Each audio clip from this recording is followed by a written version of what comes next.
Hi there, and welcome to the Alberta Update, a first-hand look at what's going on in your province and with your government. I am your host, Bruce McAllister. Thank you for being with us today. Coming up on the program, Environment Protected Areas Minister Rebecca Schulz is going to join us to talk about the freezing of Alberta's industrial carbon tax. We'll talk about that, get her reaction as well to the new federal cabinet. That'll be interesting. Plus, Minister Schow will drop by, and he will recap what was a very busy legislative session. And Minister Schow is also the government House leader, so we'll talk about all the bills and a significant announcement, I'm told, in tourism that we'll give to you as well. All that and more coming up. But first, as we always try to, we say good day to the Premier, the busiest woman in politics. Premier, thanks for taking some time. Great to see you. Hey, Bruce. Hey, let's start with this never a dull moment on provincial or federal politics.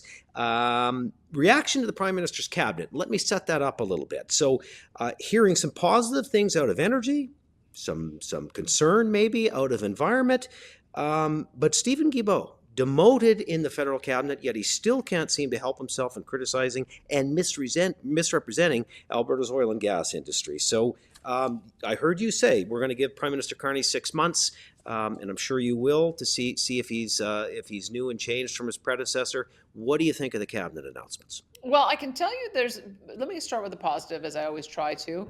I have a reasonably good relationship with a few of the cabinet ministers, like Dominic LeBlanc, who I think it's good that he's at the table talking with our American counterparts. I know he's got a rapport with Howard Lutnick, the Commerce Secretary, and I think that's very positive as we move towards trying to get some resolution on tariffs with the U.S. I actually saw a story before I came on with you about how the federal government is dropping retaliatory tariffs. It seems like that's a measure of some goodwill in moving towards Canada-U.S. free trade agreements. So I think that that's positive. François-Philippe Champagne as finance minister, I think that's going to be important for us as well. He's been very supportive of a number of different industrial projects that we've had here, getting things like de Havilland, Dow, a petrochemical plant, Air Products to the finish line. So I think that he understands Alberta probably better than most ministers, and he understands the economic imperative of partnering. So I think that's good. And I hear good things about Tim Hodgson, who is the new energy minister. The industry has met with his appointment in very positive terms. His history is one of being a deal maker, and he even helped to finance the Alliance pipeline in the United States, in a very difficult environment. So I think those are good indications. That being said, you still have a lot of the same faces at the table with a lot of the same bad policy that they're trying to defend from 9 years ago. And Stephen Guilbeault is a prime example that he just can't stop mouthing off and misrepresenting our industry, implying that there's no future need for oil and gas, which is dead wrong. We know that there's going to be an increased need for our heavy oil. And sadly, the record of the replacement environment minister looks like she's been really a protege of his. And so who has the power at the cabinet table? Who has the power in the caucus room? It remains to be seen. So a little bit of good news and some concerning signs. But my job, I think, is to work to do whatever I can to get a better deal for Alberta. And so that's what I'll be focused on for the next 6 months. All right. On that point, the minute the federal election was declared that the Liberals had won, there were calls for separation from a certain percentage of Albertans. And I know I've heard you say you certainly empathize with how they're feeling given the last decade, but you have stated very clearly you're not pro-separatist.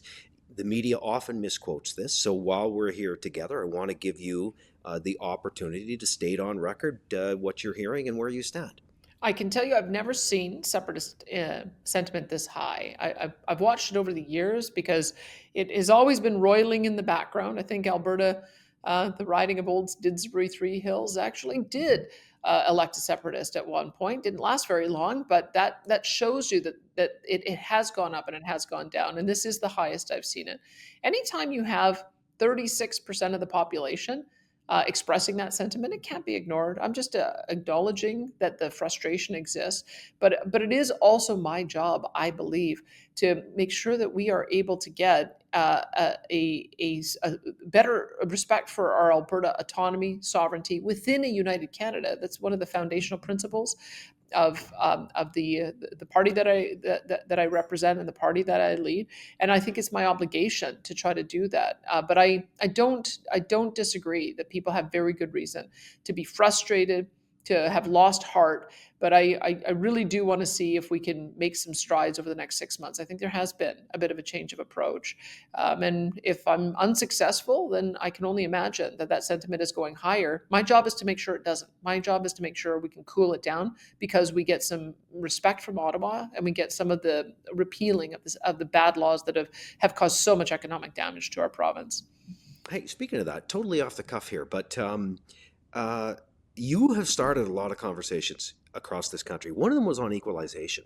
And I'm getting the impression from some of the articles that I'm reading, Canadians are starting to realize that there's a problem here, and that Quebec is treated a lot differently than many other provinces.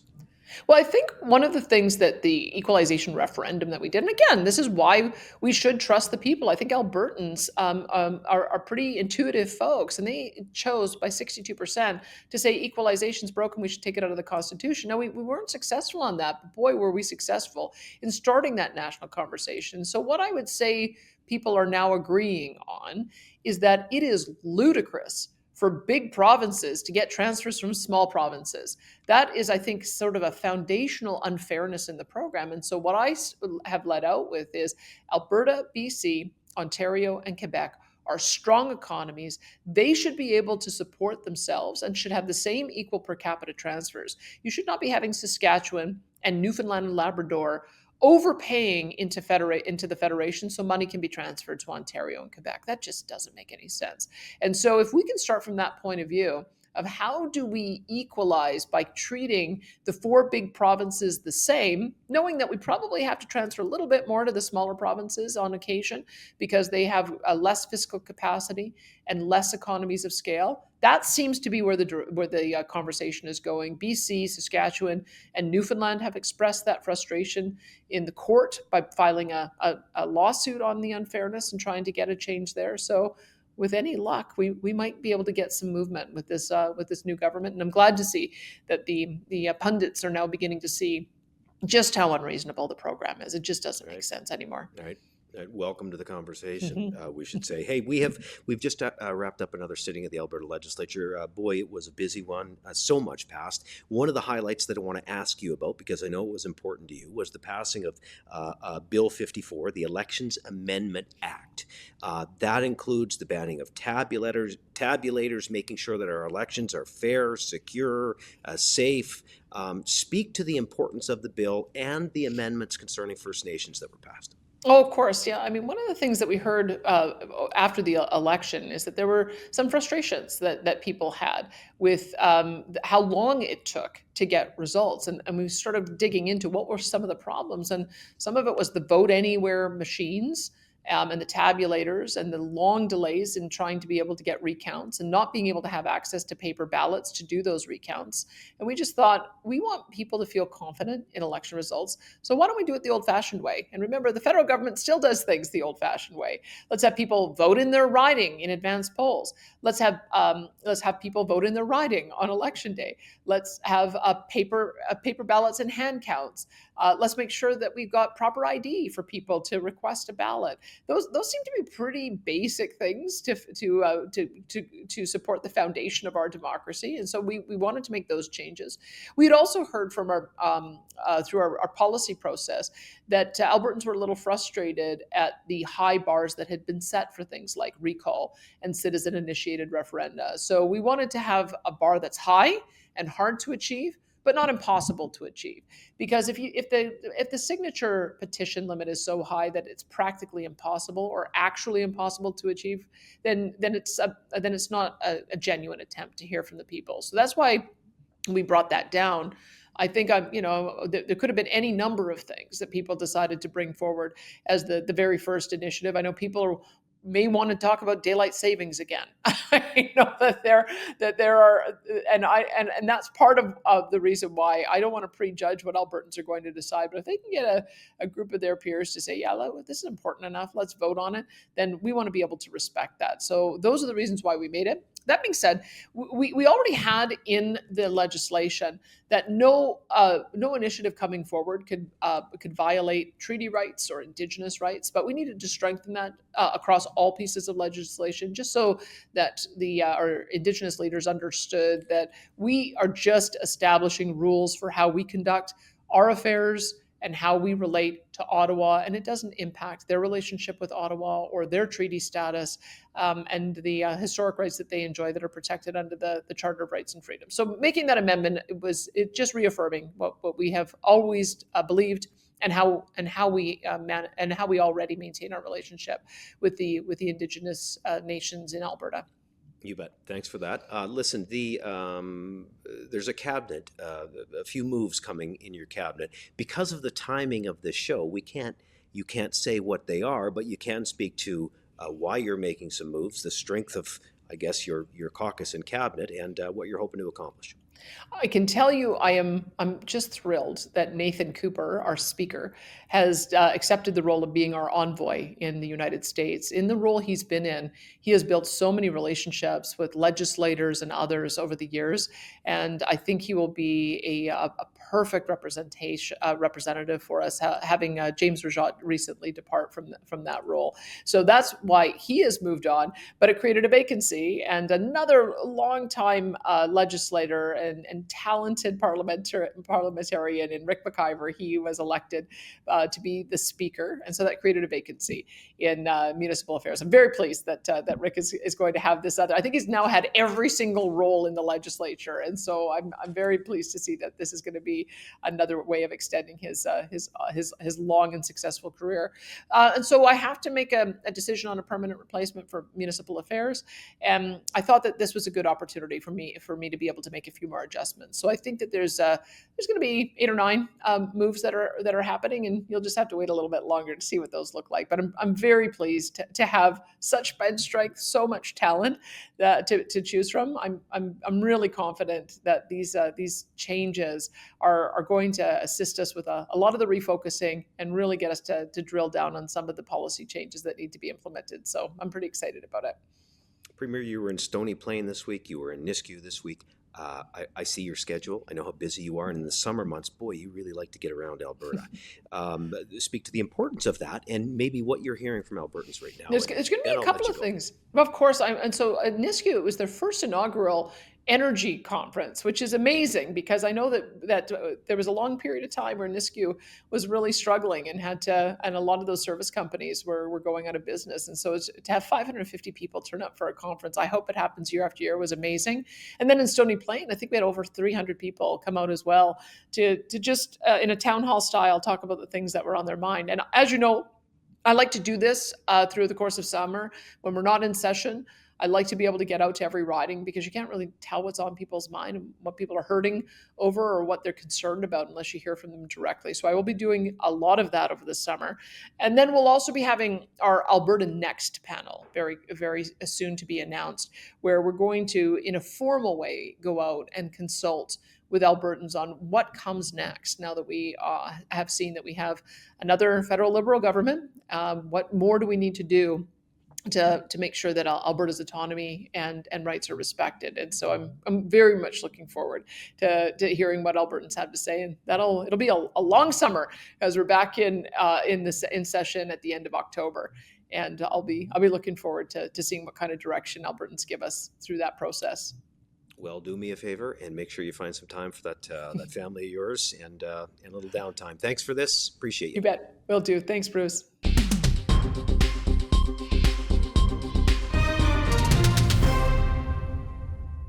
In response to feedback from industry leaders, Alberta is freezing the industrial carbon price at the current rate of $95 per ton of emissions, and this is significant. The freeze provides certainty and economic relief to oil and gas, electricity. It's a long list, bear with me. Petrochemical, manufacturing, cement, pulp and paper, mining, forestry, and many other sectors employing tens of thousands of workers across this region.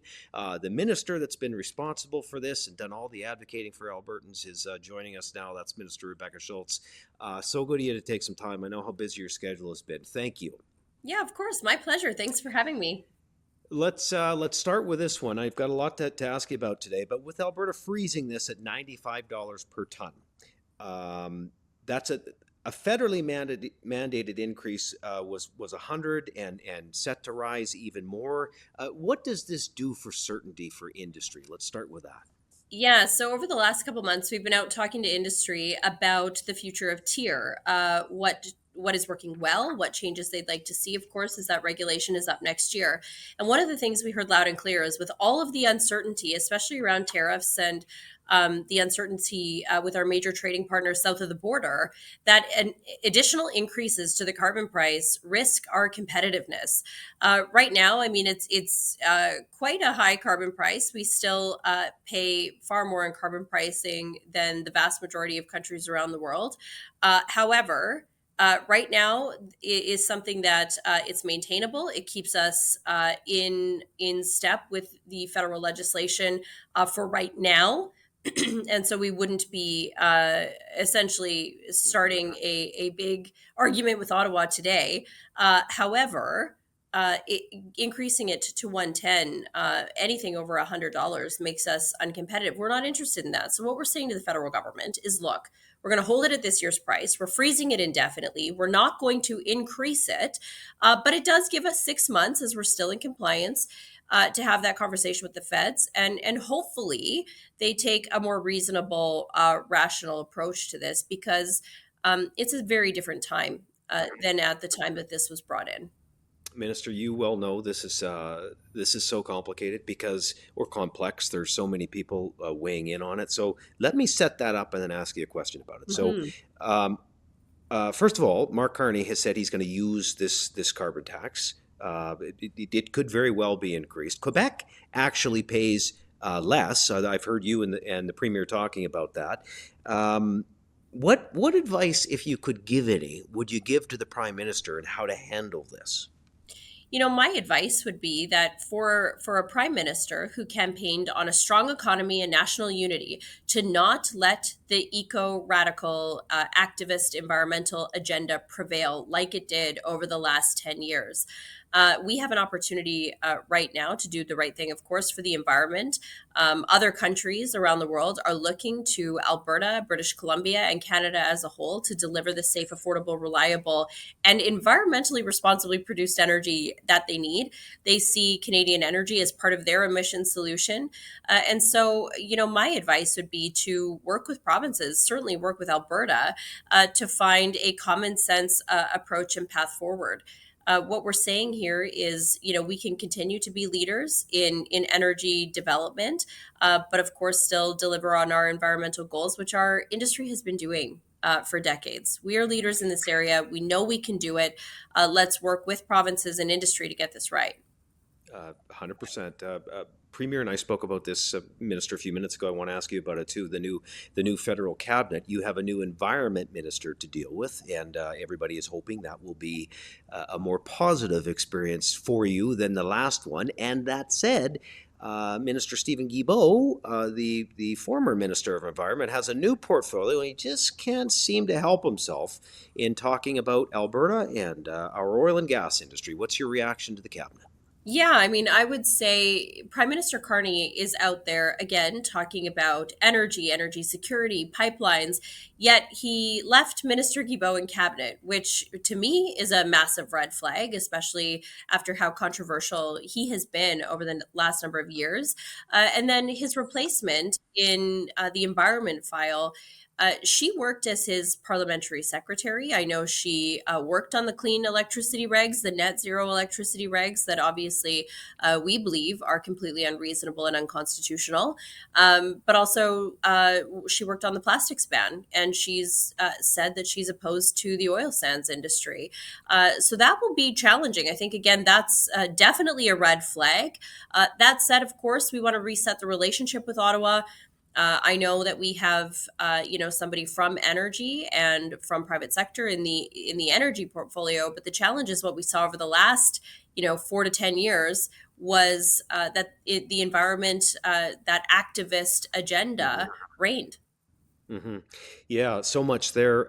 Listen, I know Albertans are very concerned. I think Canadians are very concerned as to whether the federal government is indeed going to honor its word and build pipelines. You speak with Minister Jean frequently. You speak with industry representatives frequently. Are you cautiously optimistic? What do you make of that promise going forward? Do you think it'll be honored? Yeah, it is an interesting discussion. I know the Premier has had this conversation with the new Prime Minister. I know Minister Jean has spoken to his counterpart in energy as well, and they are hearing positive signals about the needs for pipelines. But then again, I think it was 2 days ago now when we saw Minister Guilbeault out talking to media about how we do not need any more pipelines. So again, the challenge is that you have a Prime Minister who said one thing during the election campaign in one area of the country, one thing in another, one thing in one official language, English, one other thing in French. And so now we're seeing mixed messages already, not even a week into a new cabinet. I would say actions speak louder than words. I think that this new cabinet has to stand up for Canadians, especially because that is what this Liberal government campaigned on. So, what I would like to see, I would like to see the Prime Minister or the Energy Minister come out and disavow Stephen Guilbeault's comments. I think that would be appropriate to say that he does not, in fact, speak for their government when it comes to pipelines. We haven't seen that just yet. Mm-hmm. Good point. Hey, listen, Minister, one more quick question. You've had a really busy legislative session. Everybody has. I know that you're going to want to get home with family and spend some time, and I hope you all do, of all parties. Anything on the horizon for you? Anything big in the environment portfolio that you want to touch on, or let Albertans know? Are you doing any traveling, or what's the next few months look like for you? Yeah, the first priority in the next couple of weeks is actually to go to Ottawa and to meet with my new counterpart in environment. So we've already reached out to the minister's office, and we're hoping to set that up as soon as we possibly can here. Outside of that, we've got some water legislation that we're working on for the fall. So there will be more engagement on that front too. It's a pretty exciting time. And then again, we're going to continue the conversations around tier with industry. We want to make sure that we are providing stability and certainty. And that comes from talking often and gathering industry feedback and making sure that they know what we're working on, what we're looking at, and understanding the broader impacts of any changes that we may make. So those are the priorities for the next couple of weeks. And then, of course, spending some time in my constituency with the great people of Calgary Shaw. It's always nice to get out of the legislature, to get back to seeing them, answering any questions they have, and talk about the work that's happening here. Yeah, you bet. Well, we hope to see you around McDougall Center from time to time. Minister, thanks for all your work. Thanks for doing this, and we'll see you soon. Thank you. May is National Invasive Species Month. That is a great opportunity to raise awareness of the risks that these species pose here in Alberta and the increased inspectors, the canine teams, the inspection stations, the new equipment, the record fines, that all been put in place to keep these out of our borders and waterways. Alberta is currently 100% invasive mussel free. So this summer, let's keep that in mind by continuing to take action.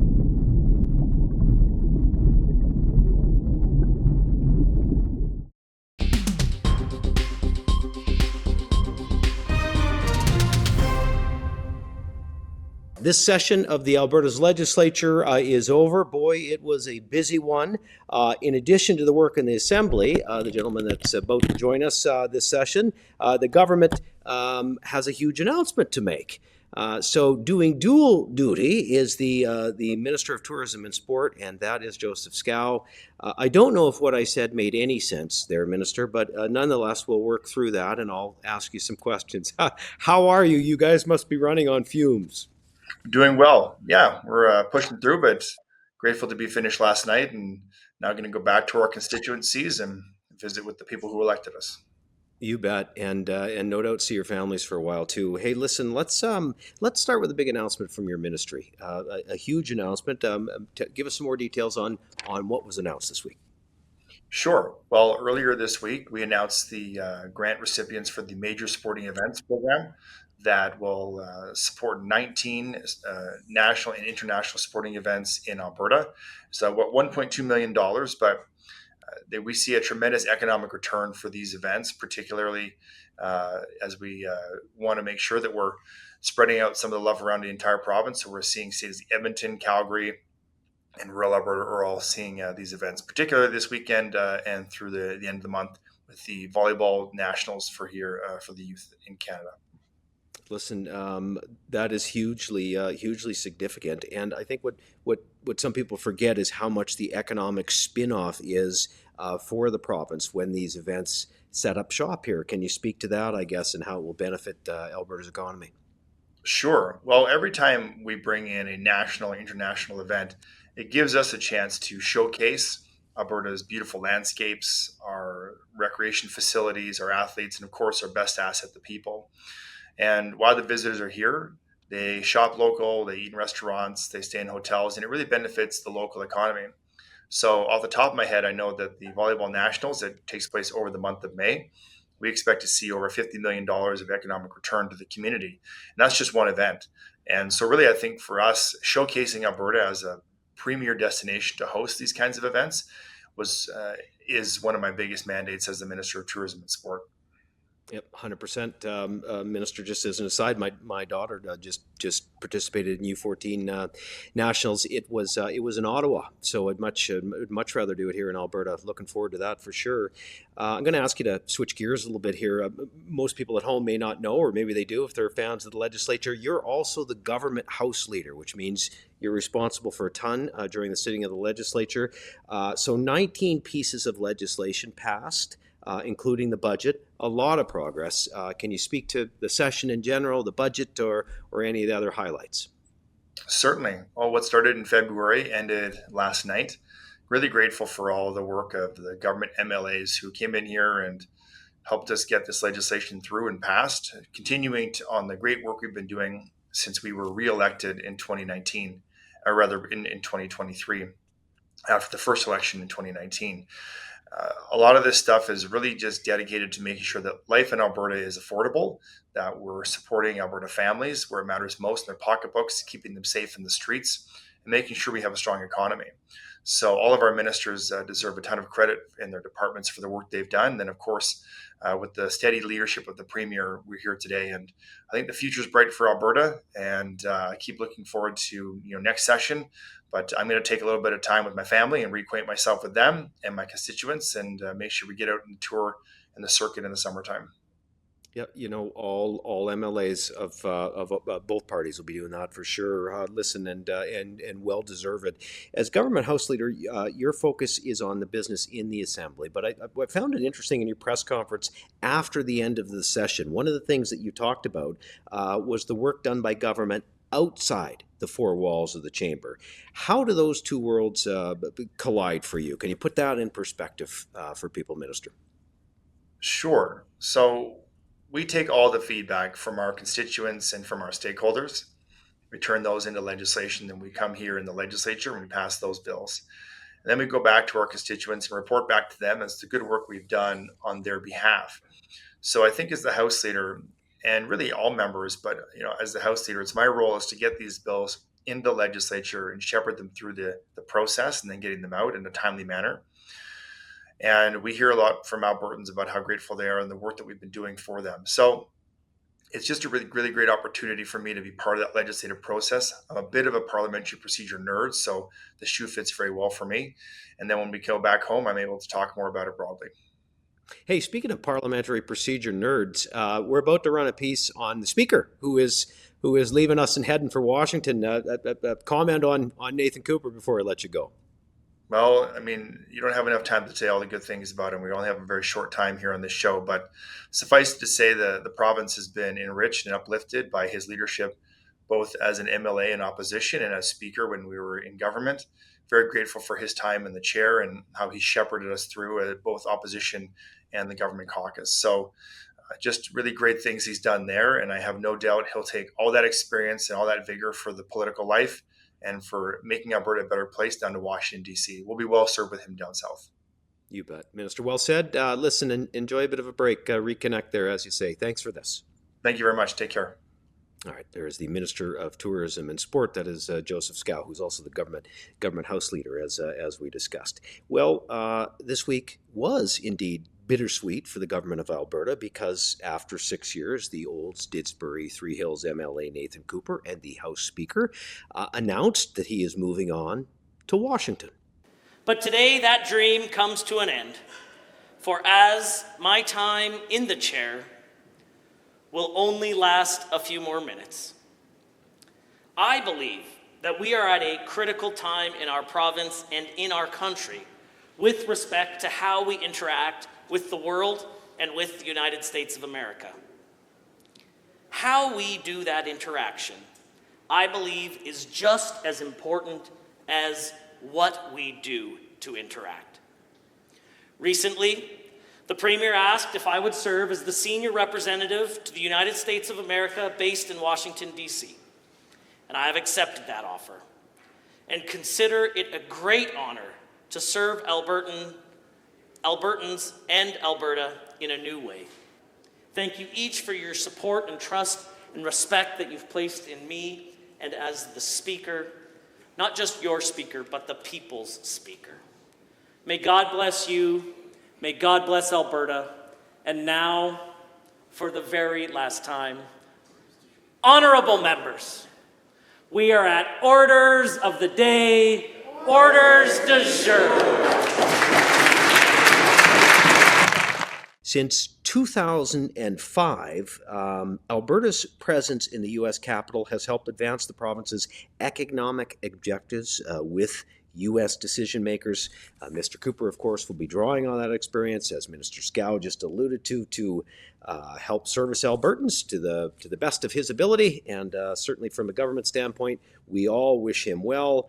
The Premier obviously saying a ton of good things about the Speaker's tenure and the job that he will do in Washington for us. And of course, with Mr. Cooper's departure comes the need for a new Speaker, and that will be former Minister, now Speaker, Rick McIver.